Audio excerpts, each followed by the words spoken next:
Welcome back to the Shine Within podcast. I have here Jess Patra. She is a dynamic coach and speaker, blending her rich Balinese heritage with modern wellness practices. She specializes in conscious connected breathwork for healing trauma and emphasizes the importance of ceremonies, rituals, and honoring ancestors in her work. Jess's unique approach to personal development is shaped by her extensive global travel experiences and her deep connection to ancient earth-based wisdom. In addition to her spiritual and wellness focus, she has a strong background in corporate leadership, known for motivating teams and leading cultural diversity initiatives. Jess's work in both the personal and professional realms inspires transformation and fosters a deep connection with life's equilibrium. Thank you so much, Jess, for joining me today. Thank you so much for having me. Absolutely. And if we could just go ahead and have you just share with us your journey into spirituality and soul healing and what actually sparked your interest in this field. Yeah, so I grew up with my family, so my mum's side and my dad's side, and there were parts of both sides of the family that were already quite spiritual. So on my father's side, he's from Bali, and we are Balinese Hindu on that side. So naturally, I grew up around daily ritual and being in ceremony and having beautiful honorings of our ancestors and the gods and the earth. So really unbeknownst to me as a child, it was already in my realm. It was, I'm so grateful for the family that I, grew up in, because I think that I've really had the best of both worlds, from, an Asian family and then obviously living in Australia. On my mum's side, we talk about spirits. We, not all of us, but a lot of us really connect to that energetic side and understand that there is something beyond us here, in this physical realm. I used to go with my grandfather to something that's called a spiritualist church. I'm pretty sure it originated in England, and it's essentially a church that has the typical hymns and the singing, and a beautiful person that will go up and speak to the audience. And then at the latter half of the session, there's actually 3 or 4 mediums that are up on stage, and those mediums would then pick people out in the audience and, say, hey, I have a message here for you from someone that's passed over. So I really naturally was around, I suppose, that spiritual and that connection to the other world. Now, I didn't really step into fully understanding that and owning it until my early 20s. And it was it was quite a catalyst, like quite a lot of different events that led me to that. But I always knew it was within me. It's almost like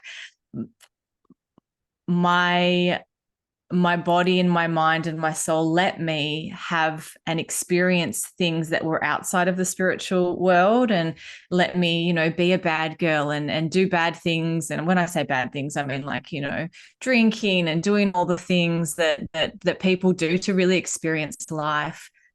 And so I'm so grateful that I got to do that, and that now I'm on, this other side. And it doesn't mean that I don't drink, or it doesn't mean that I don't experience and life and do fun things, but I've got the best of both worlds. It's a really lived experience. And I'm so grateful. That's amazing. Yeah, because some of us don't even grow up with any type of like spirituality or even religion, like myself. Like for us, people like, yeah, there's the Christian church, and everything. And it wasn't until like later on in life that I was kind of getting into, okay, well, what's Christianity? Who's Jesus? And then like, let's go ahead and go deeper into like the whole spirituality, because, Jesus is actually very spiritual. And he was actually studying in Tibet and doing a lot of different types of meditations and everything like that. And I was like, oh, wow, this is amazing. So just for me, just learning more and more about the spirituality, I'm just so connected to my actual spirit now. I never was, because I was actually numbing it with the alcohol. I was actually addicted to drinking. And so with those experiences that I had to go through, I had to discover who I was and who my spirit was that was inside there. And it's just a wonderful journey to go through that. And during my journey, I actually learned about breath work. And I know that that is something that you do. And then you also mentioned like conscious connected breath work as a method for healing trauma. Can you actually explain what this is and how it works? Sure, I can. So conscious connected breathwork and the style that I do is called clarity breathwork. It's a really beautiful, beautiful, slow, heart opening style of breathwork. It is conscious connected breath. So there's this continuous motion of breathing in and out with no pauses. And it is very conscious. So we're very, you're very aware that you're doing it, not like our everyday breathing that we do. And I think the beauty of the clarity breathwork that I practice is that it really allows the person to really step into their body and step into the breath at a really slow and gradual pace to really get to, certain points of clarity or revelation or release. And I think that, and I've said this last night, I had a new moon breathwork ceremony with my community.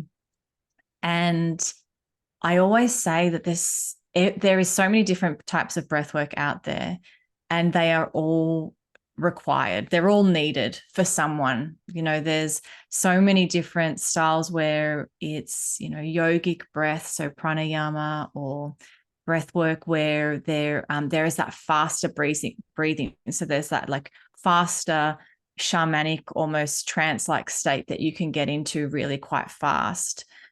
But what I really love about clarity breathwork is that it goes there slowly. So it actually enables the person who is experiencing the sensations to feel them all. I think that sometimes when we go really fast there and we're breathing quickly and there's that hyperventilation and it's like we need to get there quickly, sometimes we can actually bypass the feelings and the emotion and the trauma that may come up during the session. So I really love that about the style of breath work that I do, just because it allows us to really feel into what's happening in my body. What am I feeling? What are the sensations and who is here for me? What am I experiencing? And what is the power of the breath really trying to teach me today? So I'm a big advocate for breath work and all styles. So, I just definitely don't want to disadvantage any other style, because all styles are welcome and necessary. It just depends on the person, where they are on their journey, what they're willing and open to experience, and, just testing out different types of breath work as well. Yeah, I noticed that when I was giving birth to my children, I was definitely doing breathing. Even when I have like, I used to suffer a lot from anxiety and I would have like these panic attacks. And these panic attacks, I would like hyperventilate and breathe like too fast, where then my whole body was like kind of getting numb. I was like, oh my goodness, this isn't good. And then there's other breathing where I'm just actually just yawning and the body's naturally taking a breath through yawning.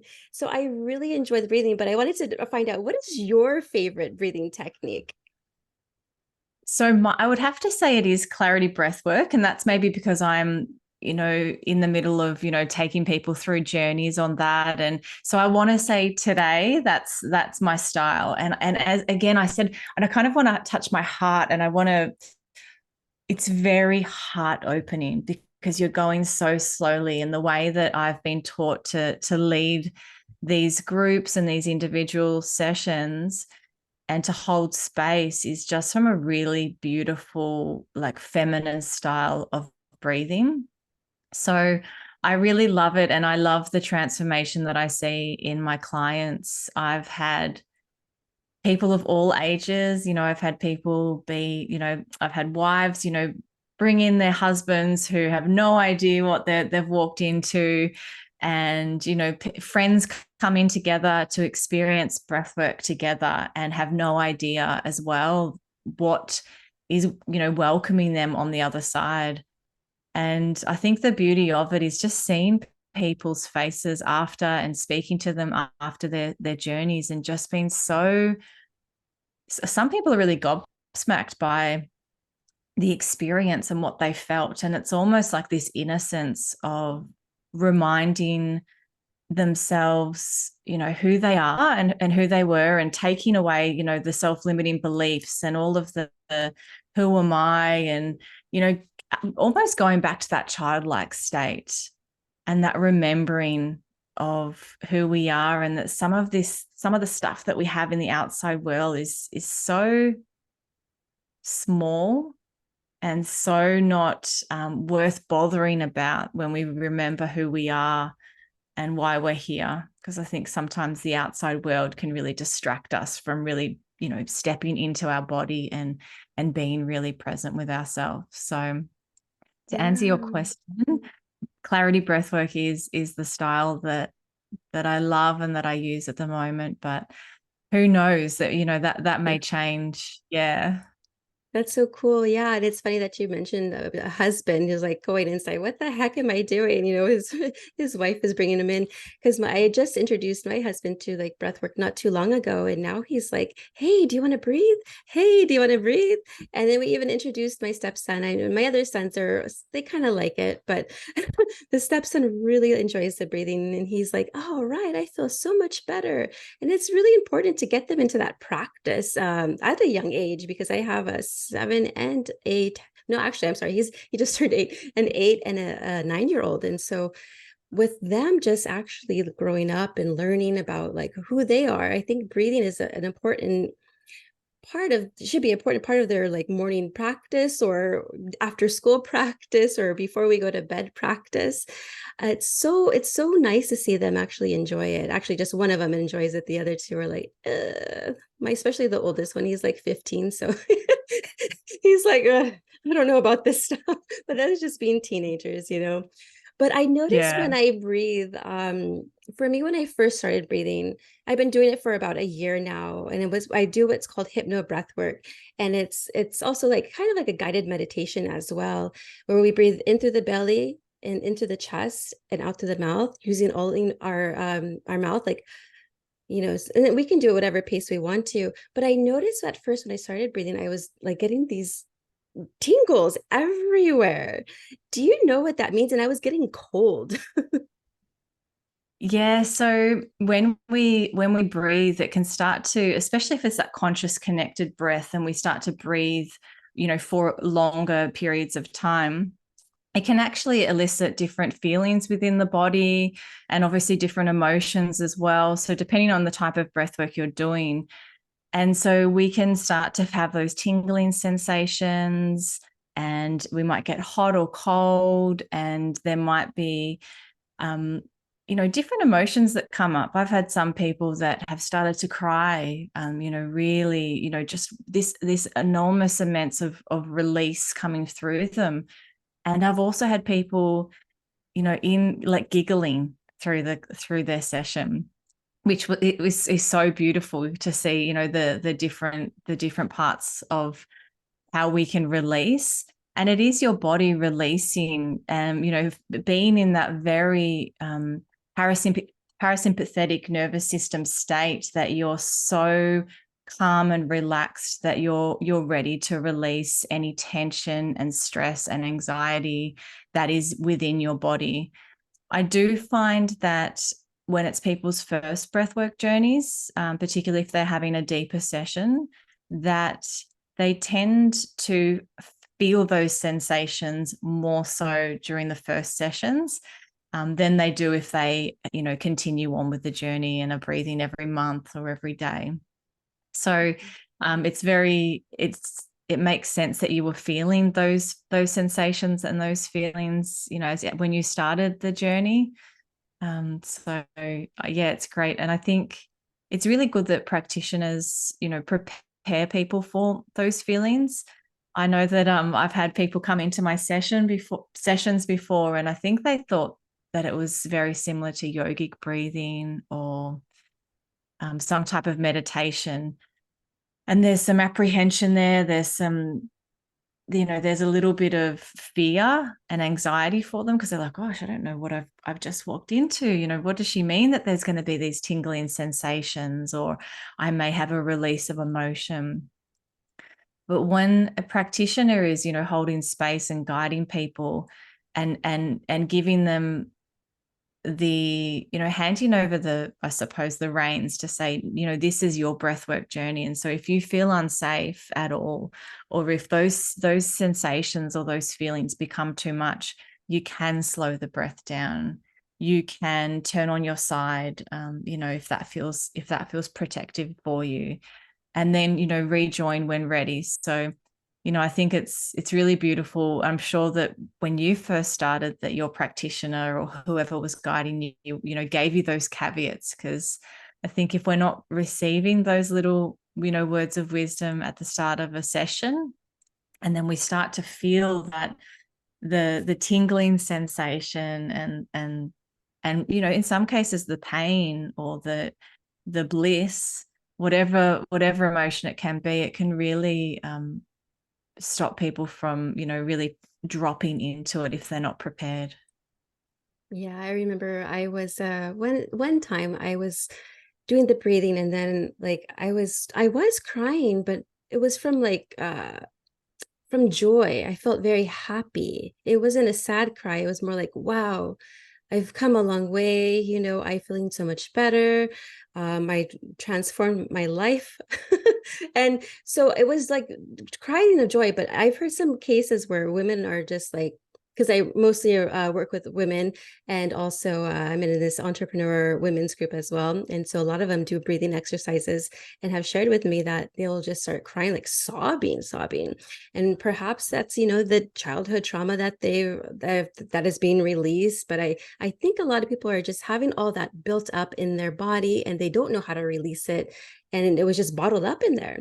And so giving them that state of consciousness where they're just like at a more relaxed state, where they're able to kind of think and sit with themselves and their emotions and their thoughts, then it kind of like brings out whatever it brings out. And sometimes it's like, yeah, people are crying. It's like, oh, but that's I think that's a good thing though, right? Oh, it is. I don't want to say I love it when people cry, but I do.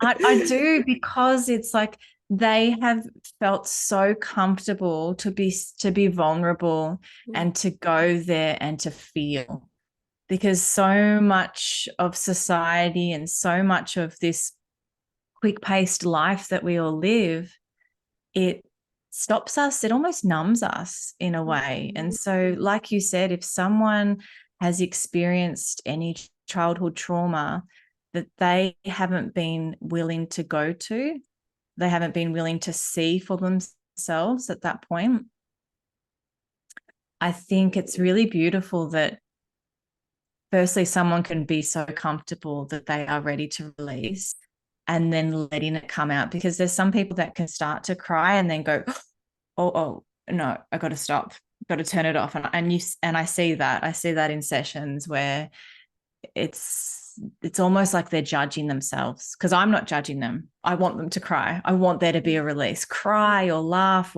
or whatever that needs to come through.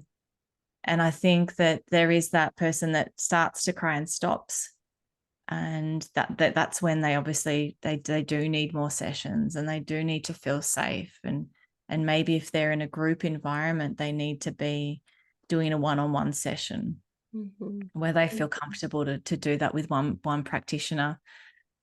And for those that are releasing, cry. Oh, I love it. It's just what a beautiful release. And I think that, always remembering that when someone's crying and releasing during a journey, that healing has only just begun, because, integration after a beautiful breathwork ceremony, can last weeks and months post the session.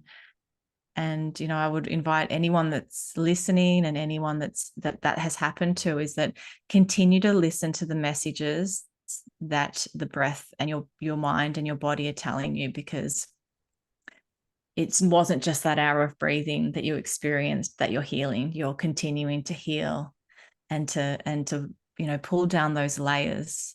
Hmm. Yeah, that's Mm. beautiful. I love that. No, I've never been to Bali. I want to go. But being half Balinese, how do the cultural aspects of Bali influence your approach to spirituality, particularly like you said, like regarding ceremonies and also rituals and also ancestral like honoring? Yeah, Ian, it's interesting. So I never realized how lucky I was to be, half Balinese and half, Australian. Growing up in both worlds, I have had the best side of both coins, because I think if I was only growing up in Australia or only growing up in Bali, I wouldn't have these two points of view. So I'm just so grateful for my father's lineage, and to be able to incorporate, ceremony and ritual and, honoring of ancestors into my day to day. And it's interesting because I was doing it, but I never really knew, like I never had a term for it. That's just what I did as a part of my day to day. So whenever I go back to Bali to visit my family, I always try and arrange it so that it is around certain ceremonies that are happening over there, just so I can be a part of it. And we have certain ceremonies that happen throughout your life. So there's a coming of age ceremony that we all do together, and there's a ceremony when we're 6 months out of the womb and we touch the ground for the first time. And a beautiful the what I love, when you do go to Bali one day, because I don't doubt that you will go if you want to go there, is that you will notice on the ground there are offerings everywhere. So there's offerings on the ground, there's offerings on cars, on motorbikes, in temples. And those offerings all represent different things. Each thing that's within the flower, looks like a flower package offering, represents something. And we have the incense that represents the smoke, and then holy water that we sprinkle over. So that's like the power of water. And it's just such a beautiful, beautiful thing to honor the different elements through that ritual of daily ritual and putting offerings down. But there's this, we call it scala and niscala. So scala is what you see in the spirit world, and niscala is what you can't see. So the Balinese really honor both sides because we know that they coexist. And so we honor not just what is here in the physical realm, and we give thanks and gratitude to all that we see, but we also have to honor our ancestors who we can't see, but we know that are there protecting us and guiding us and caring for us. And also the other elements of the spirit world as well. So the high spirits and the low spirits, and the gods and goddesses that we honor too. So yeah, it's such a powerful and beautiful faith for me to be a part of. And I do feel lucky that I can be in Melbourne and be in my home and pray to my gods and my ancestors with my incense that I bring home from Bali, home to here, and to continue to remind myself of my Balinese heritage and what it means to stay connected to spirit, regardless of where I am. I don't need to be in Bali for that.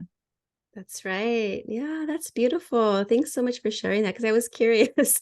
Now I'm going to go on the other side here. We're going to talk about your professional dancing, samba dancer, right? Yes, I Yeah. am. So how Yes. does dance contribute to your spiritual and emotional well-being? So I have always loved dancing. If I think about, dancing on a dance floor, at a party or whatever they may be. And I think I've always liked to dance. And it's interesting how I came to doing samba dancing and, having that as what was originally a hobby that has now become something that I do professionally. So I get paid to dance at different events around Melbourne, and I get to dress up and dance with my friends, and we just have the most incredible time. And it's amazing to bring that joy to people's parties and different events. And it's actually very interesting how I came to dancing samba. It was a time in my life where there was a lot going on, and I needed some type of release. I needed to do something different, and I thought, okay, dancing has to be. I'll try dancing, and so I nearly went to. It was either going to be a samba class, or it was going to be a reggaeton class. So that might tell you the kind of person that I am. Fun, So it fun. was going to be either of the two. And I started doing samba classes, and it enabled me to get back into my body, because I had been through some traumatic experiences, and that numbing that I was talking about before, there was lots of numbing that was happening. And so when I went to these classes, I felt this freedom, in my body. I dropped back into my body. I allowed my body to feel again. And the beauty that came with that was that I was surrounded by beautiful women who were really, they loved to dance as well. And they were all, just caring. We all came from different parts of essentially the world to dance together. And they have continued to be, amazing friends. And now I get to light up people's, as I said, events and dance for them. And it's actually my joy. I actually have so much fun doing that I don't feel like I'm working. It's beautiful. And I think that for anyone that thinks they can't dance, I would suggest for you to turn on your favorite song by yourself, turn the volume up, and to close your eyes, be in a safe place where there's not much, there's room for you to move. And I would invite you to feel into your body and just move how your body is, intuitively guided to move, because we can all dance, because there's no right or wrong way of dancing. But when we actually drop into our body, it's incredible, the release and the joy and the bliss and that we can all feel from it, especially if they're in our mind, we aren't thinking, oh, someone's watching me and I'm not doing it right, or whatever someone might think if they think that they can't dance. Because some of the most beautiful dancing is dancing when you dance like no one is watching. Mhm. Mm. Yeah, it's like a state of flow where you're just like flowing and by yourself. Like you'd be surprised how you bust out those dance moves when you're by yourself. You have Yeah, so you're much like, where did fun. that come from? Yeah, I mean, that is your spirit, just like, yes, I'm here. And then working with the body, and it's just a beautiful thing because I love dancing. I was just learning some samba moves, like maybe several years back, and just the basic samba step. And I know a couple of my friends, they actually are in a samba dance group as well, and they'll do like some festivals over in San Francisco, and they dress beautiful. Like I'm like, wow, I feel like I should go to Brazil or something. But it's just the dance is so beautiful and the music.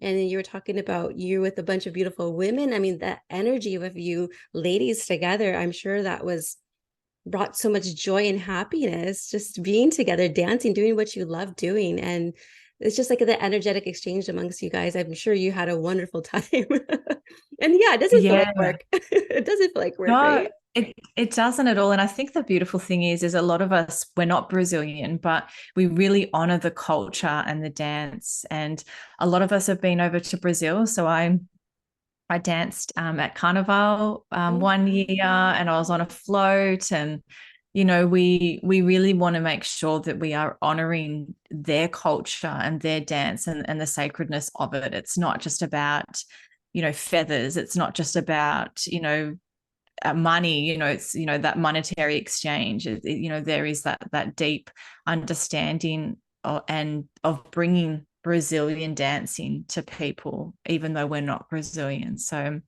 yeah, and the sisterhood has been amazing. It's really been so good. And I think that, and it's not always amazing. Like there's always going to be someone or some people that kind of bring a different element in. But overall, there's always been that desire for us to just have fun and be together. And yeah, it's beautiful when That women come together like that. Right? It is a beautiful thing. And I just like can imagine like glitter, makeup and then like the feathers and oh, I want to go to Brazil one day and experience that or just be local here with to see the dancers do their thing during one type of like parade around here or something. They have it over in San Francisco and I'm over here in California. So it's not in San Jose, so it's only about like 45 minutes away. One day. Definitely. Yeah, so I know we're just always busy in this busy world, and it's hard for us to get like those spiritual practices in. But in your view, how can people or individuals integrate spiritual practices into their busy lives and achieve a sense of like well-being and balance? I think that people can do this by not putting pressure on themselves. So I had someone yesterday ask me if the way that they were meditating was the right way. And I said to them, does it feel good when you do it? And they said yes. And I said, and is it different each time? So some days you have a good day, some days you don't have you might have the monkey mind. And they said yes. I said, does it still feel good after you've done it? And yes. And I said, keep doing that, because just because someone says that you should meditate 30 minutes a day and you've got to close your eyes down and have no distractions, don't think of anything that you have to do for your day, it's not necessarily the right way, because we're all different. So I think that understanding that your spiritual daily practice is going to look different to mine, and mine is also going to look different on different days as well, depending on my own mental health and what's going on for me during that week. So I think the first thing I would say is never compare your spiritual daily practice to someone else's, and really make sure that you honor where you are today. So I think when we start to, I know there's some apps out there where they say you should meditate every day and then tick the app and that it's done, or you should drink this much water and tick that it's done. That sounds good for someone that's really task driven. But the moment that it then becomes a chore and it doesn't feel right and it actually brings you more stress or anxiety, then I don't think it's actually doing what it's meant to do. Yeah, it's like So the complete opposite. yeah, that's right. It's counterintuitive. So I would really suggest for people to, write down the things that light them up, because someone's spiritual practice might be as simple as going for a walk in nature. It may be that simple. It may be a spiritual practice might also be, not holding someone's phone and scrolling on social media for 5 hours of the day, because that means that you're going to be fully present in all of the activities that you do with no distractions of your phone. It might be as simple as things that are going to bring you joy from other elements, or make you be more present in your life with the people that you love and care about. Now, I could tap on to the end of this. Yes, definitely. Like if you want to meditate and that feels right for you, maybe that you set aside time in your calendar to meditate for a short time or a long time, depending on your practice. And I would just also say to the meditation part is that I've had lots of people ask me, I can't meditate. And for some reason, people think that meditation is that thing that is spiritual, like that, I'm being spiritual if I'm meditating daily, because a lot of people ask that question, but some people can't meditate. And that's totally fine, because there's different types of meditation. There's meditation where you close your eyes and you are in silence. There's guided meditation. There's meditation, there's a meditation where you have your eyes open as well and you sit in silence, but there's also movement meditation as well. So it might be, Tai Chi or yoga or dancing, some type of ecstatic dancing might be the meditation that someone needs to drop into their body. So I welcome people to explore what feels right for them, to not compare themselves with others, and to also adjust their daily ritual and that spiritual well-being day to day, week to week, and to not put so much emphasis on it has to be all of these things and I have to do all these things, otherwise I haven't reached my spiritual goal. So yeah, really honoring where you're at. Yeah, and I'm glad you brought that up because people think of just meditation as like oming and sitting cross-legged, on a pillow with their eyes closed with some like spa music in the background. And you're right, that's one form of meditation, yes, but there are so many kind. Like, there's a meditation walking, there's meditation, even if you're driving and you're in traffic, and if you're just like mindful on like one thing, that's even meditation. It just varies amongst people. And what I've been enjoying my meditation would be like breathing exercises. That's like my form of meditation. Or even like you had mentioned, hiking. I really do enjoy going out in nature and experiencing God's creation, source, God's spirit, creation.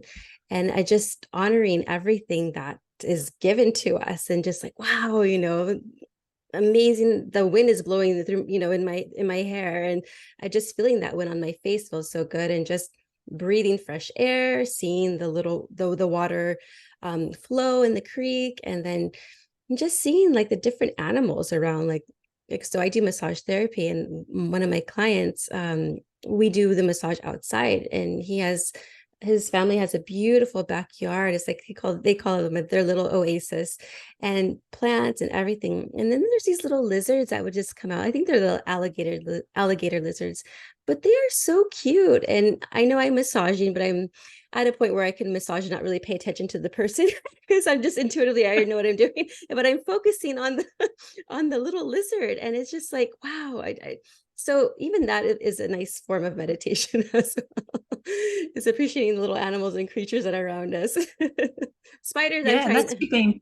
that's you being present as well, with what's going on, and because we forget that there is little lizards and ants and this whole ecosystem of the world that is, making it move. Every plant, every animal, is forming this earth and this world. And sometimes we get so busy that we forget to really, I like to say, and is to smell the roses and to see the beauty of this world and this earth.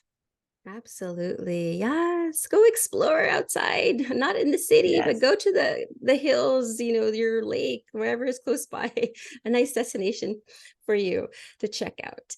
But finally, could you tell us more about your wellness and healing business and the services you actually offer? Yes. So I am a breathwork practitioner. I'm a spiritual mentor, a life and business coach, and an energy healer as well. So I provide one-on-one sessions with people in person and online. I also do new moon breathwork events once a month. We did one yesterday. It was a really beautiful, beautiful ceremony. And I also have a sacred circle community. And my community is such a beautiful place. Each month we have a masterclass that comes out that focuses on different spiritual aspects and well-being aspects. So we've looked at the power of our thoughts and water consciousness and breath work. And also we're going to have one that comes up that is about calling in our vision, so our vision for the new year. And as a part of that community, we also have a healing haven. So we do one type of healing per month. So it might be a breath work experience, it might be an energetic healing, it might be a sound healing. And then we've got the community aspect. So we're all, we're all doing it together, and we're all, on our different spiritual paths.